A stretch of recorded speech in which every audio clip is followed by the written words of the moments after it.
আসসালামু আলাইকুম। আজকে দেশীয় মাছ রান্না করব। এই মাছগুলো খেতে এত বেশি মজা হয়। এটা গরম ভাতের সাথে খেতে ভীষণ মজা লাগে দুপুরে। তো দুপুরে যদি গরম ভাতের সাথে এরকম একটা মাছের আইটেম থাকে তাহলে তো আর কোনো কিছুই প্রয়োজন হয় না।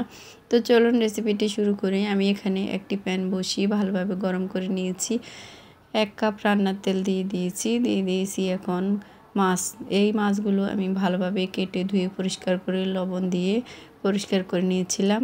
আর এখন এগুলো ভালোভাবে লবণ, হলুদের গুঁড়া, মরিচের গুঁড়া মেখে ম্যারিনেট করে রেখেছিলাম। 30 মিনিট ম্যারিনেট করে রাখলে খুব ভালো হয়। আমি 30 মিনিট রেখেছিলাম। এখন এগুলো দিয়ে আমি একটু নেড়েচেড়ে নিব। খুব সুন্দর করে মাছগুলো আমি মুচমুচে করে ভেজে নিব। এক পাশ ভাজা হয়ে গেলে সুন্দর করে আমি সবগুলো মাছ উল্টে পাল্টে নেড়েচেড়ে ভেজে নিব।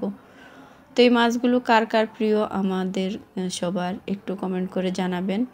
আর ভিডিওটি যদি আপনাদের ভালো লাগে তাহলে প্লিজ লাইক, কমেন্ট এবং শেয়ার করবেন। শেয়ার করে আমার পাশে থাকবেন।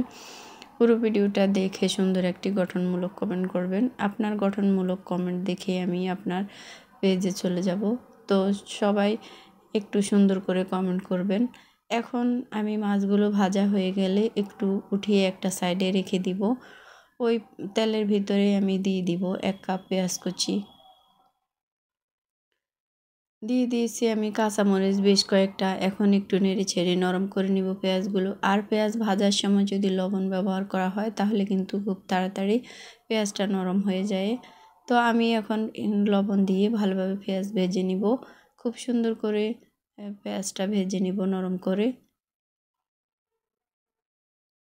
এখন পেঁয়াজ নরম হয়ে গেলে আমি দিয়ে দিব উপর থেকে টমেটো কুচি। এখানে 2টি টমেটো দিয়ে দিয়েছি। টমেটোগুলো একটু পাকনা ছিল।